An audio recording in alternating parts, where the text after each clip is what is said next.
After the age of 60, your body becomes something new, quieter, slower, but far more sensitive. It asks not for more effort, but for deeper attention. And yet many foods we've long believed to be healthy may now be working silently against us, accelerating the very aging we seek to delay.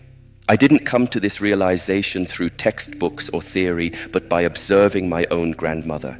She suffered for years, joint pain that never left her side, nights spent twisting in discomfort, energy levels that dwindled no matter how well she ate. She followed all the advice, leafy greens, plenty of vegetables, supplements, but nothing changed, or rather, everything did, just in the wrong direction.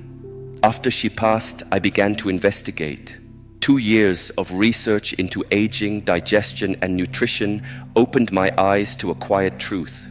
We have misunderstood senior health profoundly. You see, aging changes the digestive fire within us. Stomach acid declines, gut flora shifts, the liver and kidneys slow. Foods we once absorbed with ease may now linger in the body, undigested, fermenting into inflammation and fatigue. What once nourished you can now steal from your vitality. And so I want to gently bring your attention to a few vegetables that, though praised in youth, may now be harming your body. Not because they are bad, but because your body has changed, and so must your understanding. Let me start with the first, the tomato. Surprising, isn't it? Tomatoes are everywhere. Pasta sauces, soups, salads. They appear wholesome, colorful, fresh, but beneath their skin lies a hidden challenge for the aging body. Tomatoes belong to a plant family called nightshades, which contain compounds known as glycoalkaloids, particularly solanine. These are naturally occurring chemicals that in younger bodies are processed efficiently, but with age, your liver's detoxification capacity diminishes. These compounds begin to accumulate, especially in the joints. What follows is inflammation, not a dramatic flare-up, but a slow, persistent heat. Stiffness in the morning, aching knees, hands that no longer grip like they once did. Many seniors report good days and bad days with their arthritis. I gently suggest you observe which days follow meals with tomato-based ingredients. You may begin to notice a pattern, but there's another layer to this. Tomatoes are also acidic. As we age, our ability to regulate the body's acid-base balance weakens.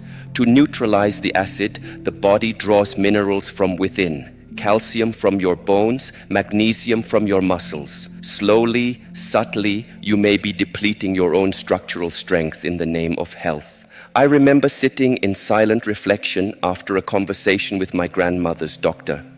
Yes, he admitted, many of my elderly patients with severe joint issues eat tomatoes regularly, but I don't tell them to stop. There isn't enough research. But do we always need research to hear what the body already knows? This is not a warning rooted in fear.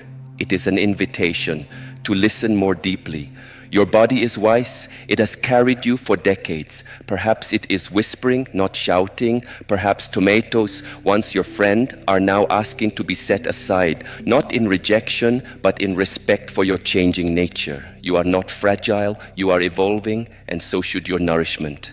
It's not just the alkaloids. The truth runs deeper. Tomatoes are also highly acidic. And for aging bodies, the ability to maintain proper acid-alkaline balance gradually weakens. When you consume acidic foods frequently, like tomato soup, sauces, or salads, your body must work harder to keep your internal environment in balance. But how does the body neutralize that acid? It draws from its own reservoirs, calcium from your bones, magnesium from your muscles. The very foundation that holds you upright, steady, and strong is slowly diminished. It's as if the body sacrifices its own strength to clean up the mess we unknowingly create. Each spoonful of tomato soup, though comforting and familiar, might be quietly withdrawing from your future stability. You may not feel it immediately, but the depletion is real, silent, gradual, and often irreversible. I still remember what my grandmother's doctor said after her passing. We were sitting in a quiet consultation room, and in a moment of honesty, he shared, "It's interesting. Many of my senior patients with severe arthritis eat a lot of tomatoes. But I don't tell them to stop. There's no definitive research. No definitive research. It struck me deeply. Do we always need double-blind studies to notice what's happening right in front of us? Sometimes clarity doesn't come from numbers. It comes from paying attention to patterns, to people, to pain. And the pattern is unmistakable. Let me now invite you to look at the second quiet disruptor of senior vitality. One that even I hesitated to believe at first: raw spinach. For decades, spinach has been held up as a symbol of health. We've been told that it builds strength, provides energy, and enhances longevity. But there's a difference between what is good for the young and what is safe for the aging body. Raw spinach is extremely high in oxalates, natural compounds that, when broken down, can form tiny sharp crystals inside the body. For young, healthy kidneys, these are often processed and excreted without issue. But with age, the kidneys weaken. Their filtering capacity softens, and those crystals begin to build up. They don't just vanish, they accumulate in your joints, causing discomfort and swelling, in your kidneys, forming stones. And perhaps most dangerously, they bind to essential minerals like calcium and iron, making them unavailable for your body to absorb. And the symptoms, they often look like what we've come to accept as just aging. Achy joints, fatigue, foggy thinking, digestive distress. So we shrug, we blame time. But the truth is, something deeper may be at play, something hidden beneath the leaves of a well-meant salad. I once invited 12 seniors in my community to eliminate raw spinach from their diets for 6 weeks. 11 of them reported feeling noticeably better, more energy, less joint pain. The one exception? They later admitted they hadn't fully followed the suggestion. It wasn't science, but it was experience. And sometimes experience speaks louder than data. Now we arrive at the third vegetable that, despite its bright colors, may be accelerating the aging process: bell peppers. Especially red, yellow, and orange ones. They seem so innocent. They're praised for their antioxidants, recommended by nutritionists, and loved for their crunch and color. But bell peppers belong to the nightshade family, the same group as tomatoes, and they carry the same inflammatory alkaloids. What's beautiful to the eye may not always be gentle on the body, especially not the aging one. Let us begin to see not just with our eyes, but with awareness. Not everything that is bright is benevolent. There is something else about bell peppers that few people talk about, and yet it may be the most serious concern of all. Bell peppers are consistently listed among the most pesticide-contaminated vegetables on the market. Every year, the Environmental Working Group ranks them within their dirty dozen, produced most heavily exposed to chemical pesticides. For a healthy young adult, this might not be an immediate concern. Their liver, still agile and efficient, works tirelessly to neutralize and eliminate these toxins. But for those of us who are walking a little slower, thinking a little deeper, and entering the later chapters of life, the story changes. You see, as we age, our detoxification systems slow down. The liver, once a mighty filter, now works with less force. The same pesticide load that might glide through a 30-year-old's body becomes a toxic burden for someone in their 70s or beyond. And pesticides don't simply disappear. Many of them are lipophilic, which means they store themselves in fat, including the fatty tissues of the brain. Now think about this. These chemical residues don't just sit quietly. Over time, they may contribute to cognitive decline, hormonal imbalances, and a slow, creeping inflammation that weakens joints, nerves, and clarity of thought. But even if you choose organic bell peppers, thinking you've avoided the pesticides, another concern remains. Bell peppers are extremely high in lectins. Lectins are plant proteins that, in the aging digestive system, can cause real distress. While some younger individuals process lectins without difficulty, many seniors become increasingly sensitive to them as their intestinal lining thins and becomes more permeable. The result? Bloating, fatigue, joint discomfort, systemic inflammation. I saw it unfold with my own eyes, not in a medical journal, but in the quiet apartment of my neighbor, an 82-year-old woman who prided herself on her healthy habits. She ate bell peppers daily. They were in her salads, sautéed in her stir-fries, sliced into her snacks. And yet, she suffered. Digestive discomfort, swollen joints, constant stiffness in her knees and hands. I gently suggested she remove the peppers just for a short time. 3 weeks later, something shifted. Her bloating had subsided, her energy returned. Her steps, though still slow, were lighter. Her mind was clearer. It wasn't a miracle. It was simply removing the obstacle. What's most fascinating to me is this. None of this is new. Traditional cultures understood these truths intuitively. In Chinese medicine, foods are categorized not only by nutrient content, but by their energy: warming, cooling, damp, dry. Cold, raw vegetables like bell peppers and spinach are considered too cooling and dampening for the aging body. In Ayurveda, it is taught that as we grow older, our digestive fire wanes, and with it, the ability to break down complex or raw foods. Instead, elders are encouraged to eat cooked, warm, easily digestible meals that nourish the inner flame. Some may call this primitive, but in truth, it is sophisticated wisdom, rooted in the deep understanding of how the human body changes through the seasons of life. So, what should replace these inflammatory foods? Let me now offer you the first of 3 healing plants, one that is not just safe, but profoundly supportive of aging bodies: ginger root. Yes, technically it is a vegetable, and one of the most powerful anti-inflammatory allies nature provides. Ginger does not harm the aging body, it revives it. It gently stimulates digestion, supports the liver, and enhances circulation, something that naturally diminishes with age.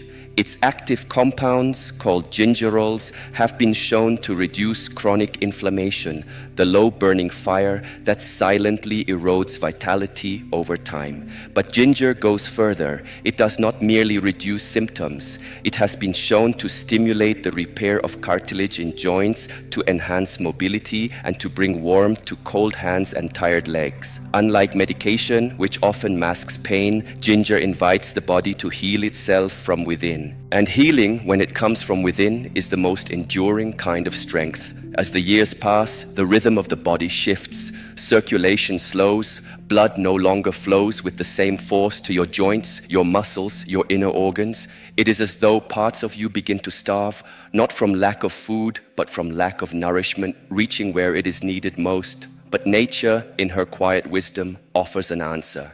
Ginger root, not in the form of powdered spice long forgotten on a shelf, but in its living, potent form, is one of the most powerful gifts available to the aging body. Ginger warms from within. It stimulates circulation gently, like a small flame rekindling life in the limbs. As blood returns to areas once neglected, so too does vitality. This healing is not dramatic, it is subtle. A gradual easing of stiffness, a warmth returning to cold fingers, a sense of energy that does not come from caffeine or sugar, but from the body's own systems finding balance again. I always recommend fresh ginger root. Slice it thin and steep it in hot water to make tea. Grate it into soups, into stews. Juice it fresh if your body welcomes that strength. But start small. A 1/4 inch piece per day is often enough to awaken this inner transformation. Now, let us walk to the second of the healing plants, sweet potato. This one surprises many people because we live in a culture that fears carbohydrates, especially among seniors. You've likely been told to eat low carb to avoid starch, to keep blood sugar down, but here is the truth. Your brain, the very seat of memory, mood, and clarity, runs on glucose. Your muscles too need it to maintain strength and movement. When seniors restrict carbohydrates too much, they often experience fatigue, fog, and even muscle wasting. Sweet potatoes offer what your aging body needs, but in the right form. These are complex carbohydrates, slow to digest, stable in effect. The fiber within them slows down the release of sugar, preventing the sharp spikes and crashes that cause imbalance. Instead, you receive a steady stream of fuel, just as your body prefers at this stage of life. But the gifts of sweet potato go further. The beta-carotene it contains converts to vitamin A, vital for eye health, immune resilience, confidence, and skin strength, areas that often weaken with age. The potassium supports your heart and helps prevent muscle cramps that many seniors face, especially at night. And here is a beautiful secret. Sweet potatoes become more nourishing when cooked. Unlike many vegetables that lose nutrients with heat, sweet potatoes surrender more of their goodness when roasted or steamed. Cooking breaks down the tough cellular walls, making their nutrients more bioavailable to your system. I encourage you to eat them warm, roast them whole, skin on, for the skin contains additional fiber and compounds that support gut health. Many seniors who eat a portion of sweet potato with their main meal find that their afternoon fatigue fades, their mood lifts, and their stamina gently rises. Finally, let me offer you the third healing companion, fermented cabbage. You may know it as sauerkraut or kimchi, depending on your cultural background. And yes, this one surprises people, especially those who struggle to digest raw cabbage. But fermentation transforms. Through the process of fermentation, the cabbage is pre-digested. Its tough fibers are softened, the nutrients are unlocked, and in their place emerge beneficial probiotics, friendly bacteria that replenish the very foundation of your digestion. As we age, gut bacteria naturally decline. This can lead to bloating, constipation, lowered immunity, and even mood swings. But when we replenish that inner ecosystem with fermented foods, everything begins to shift. Digestion improves, inflammation subsides, joint pain lessens. More than that, fermented cabbage provides vitamin K2, a rare and essential nutrient. K2 plays a quiet but crucial role. It directs calcium into the bones where it belongs and keeps it out of the arteries where it causes harm. This is why some seniors develop osteoporosis even while taking calcium. The calcium simply goes to the wrong places. K2 is the guide, and fermented cabbage is one of its richest sources. Choose naturally fermented varieties, the ones found in the refrigerated section, labeled with live cultures. Or if you feel drawn to ancient practices, learn to make your own. It is simple, it is healing, and it is alive. These three are not just foods, they are allies on the path of graceful aging. Let them walk with you. I often tell my students, begin gently. A tablespoon or two each day of fermented cabbage is enough. Let your body adapt. Give your digestive system time to receive this new friend. Healing, like growth, happens slowly, gradually, with respect. And once your system begins to shift, you will feel it. Let me offer you a picture, not a theory, but a lived possibility. A vision of what your life could begin to feel like when you start aligning with your body's true needs instead of resisting them. Imagine rising in the morning and feeling truly rested, not just awake, but renewed. No more stiffness clinging to your joints like morning fog. No more heaviness in your limbs as you reach for your slippers. Just a quiet, calm readiness to begin the day. Picture yourself moving through the afternoon without that crash, the one that comes like clockwork, stealing your focus, your energy, and your joy. You remain steady, present, awake, and when evening comes, imagine you still have enough vitality to do what you love, gardening, reading, talking with those you hold dear, instead of collapsing into the same chair, half awake in front of the television. This is not a fantasy. This is what happens when you stop fighting your body's aging process and start walking alongside it. When you no longer feed it foods that stir up inflammation, confusion, and fatigue. When you listen, when you nourish. As inflammation calms, joints soften. Movement becomes fluid again. The gut, once burdened, begins to digest with ease. Sleep, once disturbed, returns in deeper waves. The body stops surviving and begins restoring. But these changes are not only physical. As the internal battle with toxicity subsides, the fog in the mind lifts, thought becomes clearer, memory sharpens, your emotional landscape steadies, no longer at the mercy of biochemical chaos caused by poor nutrition. Many of the older students and retreat guests I've guided have told me, it feels like I've gotten a piece of my life back. They start playing with their grandchildren again, picking up musical instruments they hadn't touched in years, traveling without the fear of fatigue. You see, this journey is not about adding more years to your life, though that may happen. It's about adding life to your years. Now, I must offer you a gentle warning. If you take this message to your doctor, you may be met with skepticism. This is not because they do not care. It is because their training has emphasized disease over prevention, treatment over nourishment. They may tell you that all vegetables are good, that distinctions like the ones I've made between raw and fermented, between nightshades and warming roots, are not backed by definitive research, that the anti-inflammatory benefits of tomatoes, for example, outweighed the concerns. But I invite you to trust something deeper, your own experience. Doctors are trained to treat populations, but you are not a population, you are a person. Your body is unique, and how it responds to food may not match the averages found in studies. I am not asking you to abandon medical advice. I am asking you to observe yourself, your body, your breath, your energy. Try this. Keep a food journal for 2 or 3 weeks. Track what you eat, how your joints feel, the quality of your sleep, the steadiness of your mind. You may begin to see patterns that no test can show you. Because the truth is, this isn't just about food. It's about how we approach aging itself, whether we see it as a steady descent or a shift into a deeper wisdom. You have more power than you think, and the first place it begins is on your plate. I have met people in their 80s and 90s who walk with light in their eyes. Their steps are steady, their minds clear, their laughter still full and round. They are not just surviving, they are vibrant, alert, present. And when I spend time with them, I always ask, what is different? Often, the answer is not found in genetics. It is found in small daily choices, choices that honor the reality of their changing bodies rather than deny it. One of the most powerful among these is what they choose to eat.